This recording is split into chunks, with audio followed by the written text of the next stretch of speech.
Bonjour à tous, bienvenue sur e-learning physique. Aujourd'hui, on est heureux de se retrouver pour parler de bilan de quantité de mouvement. J'ai déjà publié pas mal de vidéos sur ce sujet-là. Tu peux les regarder dans la playlist bilan de quantité de mouvement, bilan d'énergie. On va parler de la fusée, mais pas de la façon dont j'en ai déjà parlé en corrigeant une épreuve Minépon. Je ne sais plus exactement l'année, je crois que c'est 2015. C'est déjà sur la chaîne, où on avait établi le bilan de quantité de mouvement pour la fusée dans le référentiel du sol supposé galiléen. Aujourd'hui, j'aimerais te montrer comment on peut faire un bilan de quantité de mouvement dans un référentiel non galiléen, c'est-à-dire qu'en fait, on va traiter la fusée, mais on va traiter la fusée dans son propre référentiel. Et on va voir que c'est une façon beaucoup plus efficace, beaucoup plus élégante et beaucoup plus rapide d'établir l'équation différentielle donc associée à la fusée pour étudier le mouvement ascensionnel de cette fusée. Donc la problématique est très classique. On a une fusée et on appelle m de t la masse du corps de la fusée et des carburants qu'elle contient à l'instant t. Elle est animée dans le référentiel du sol d'une vitesse v de t soumise au champ de pesanteur g vertical. Et elle éjecte en permanence des gaz avec un certain débit massique, dm, qu'on pourra supposer constant ou pas, avec une vitesse d'éjection. Mais attention, cette vitesse n'est pas comptée dans le même référentiel que v, elle est comptée par rapport à la fusée elle-même. C'est la tradition, c'est les notations qu'on utilise habituellement. Donc pour établir l'équation différentielle vérifiée par la vitesse v, on peut raisonner, comme je l'ai dit, soit dans le référentiel du sol galiléen, soit dans le référentiel de la fusée. On va voir qu'il n'est pas galiléen. Pour effectuer ce bilan de quantité de mouvement, la première étape, c'est toujours de se dire on va énoncer le théorème du centre d'inertie et on va l'appliquer à un système fermé. Donc la première étape indispensable, c'est de bien fermer le système. Attention, la fusée et le corps de la fusée ne constituent pas un système fermé puisqu'il y a des gaz en permanence qui sont éjectés par le corps de la fusée. Donc on ne peut pas appliquer le théorème du centre d'inertie à la masse m de t. Donc comment fermer le système? C'est la même technique qu'on travaille dans le référentiel du sol ou qu'on travaille dans le référentiel de la fusée.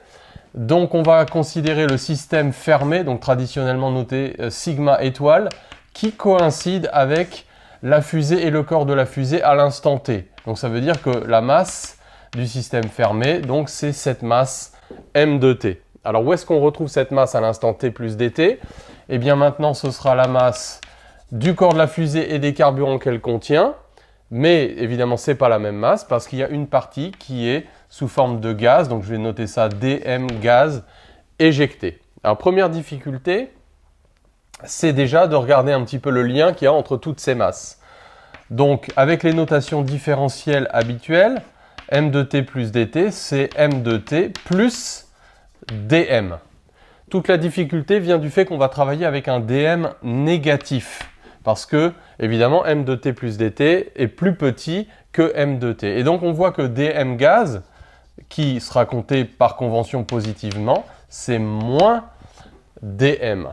Moins dm, donc la diminution de la masse de la fusée. Et donc le débit massique qui sera compté positivement, c'est moins dm sur dt, puisque donc dm, on a vu, est négatif. Donc on a fermé le système. Alors vérifions qu'à l'instant, donc t plus dt, donc on aura m de t égale m de t plus dt, donc le corps de la fusée plus dm gaz, et donc on retrouve bien évidemment l'écriture du dessus, puisque ça fait m de t plus dt moins dm.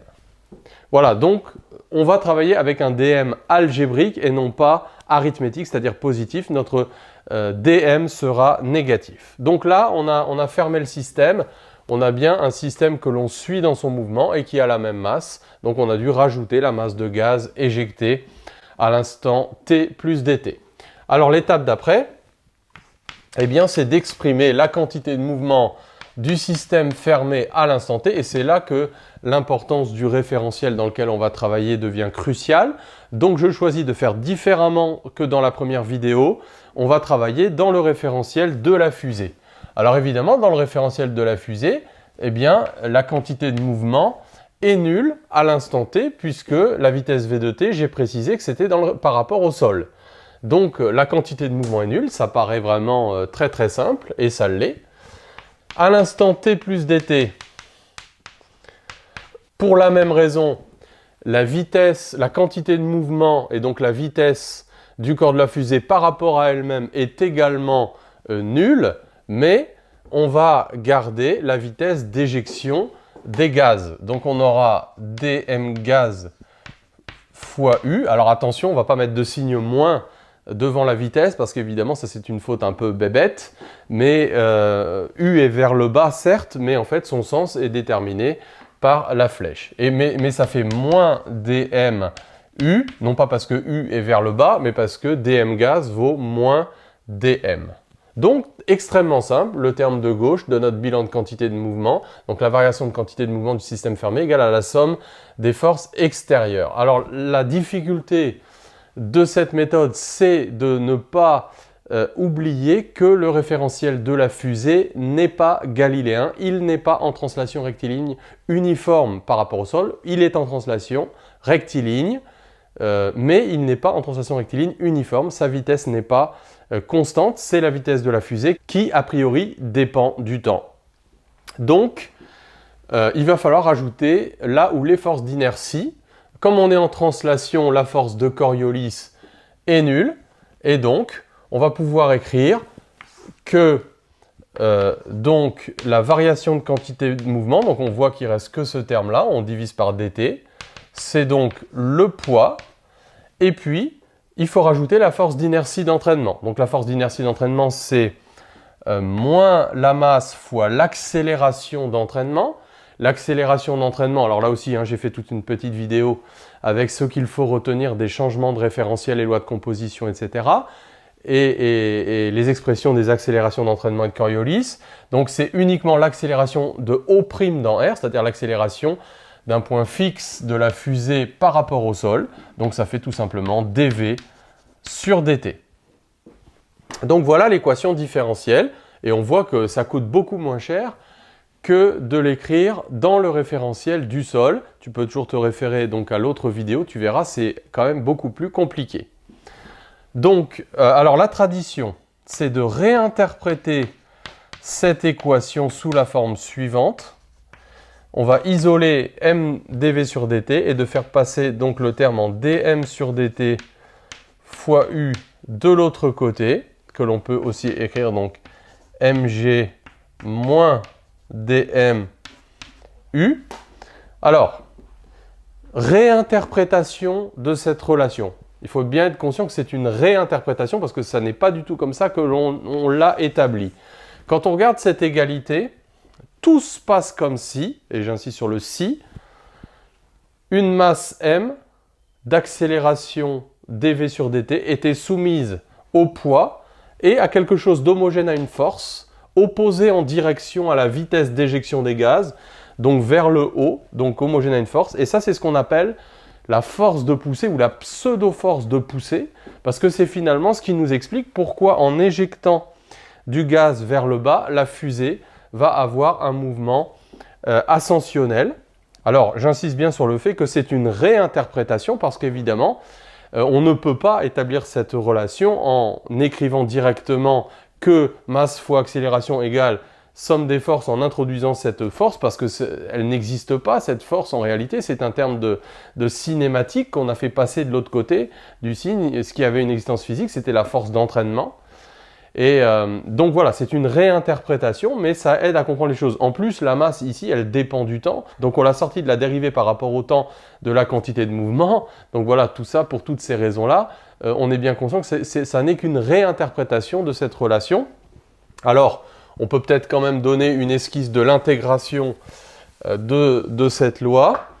Donc on pourrait diviser par la masse m de t, séparer les variables, est égal à moins g dt moins dm sur m fois u, puisque donc la vitesse u est vers le bas, et g est également vers le bas. Alors, donc on va intégrer ça entre 0 et t. Donc ici, on part d'une vitesse nulle. Donc on va arriver à une vitesse v de t. Donc ici, la variable d'intégration, c'est le temps. Ici, c'est la masse. Donc on n'est pas obligé de faire d'hypothèse, même sur le fait que le débit soit constant ou pas.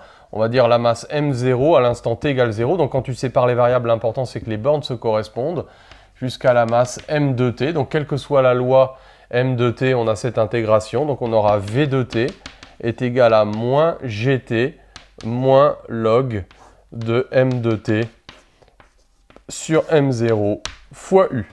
Donc voilà la loi, on pourrait réintégrer une deuxième fois pour trouver Z de t.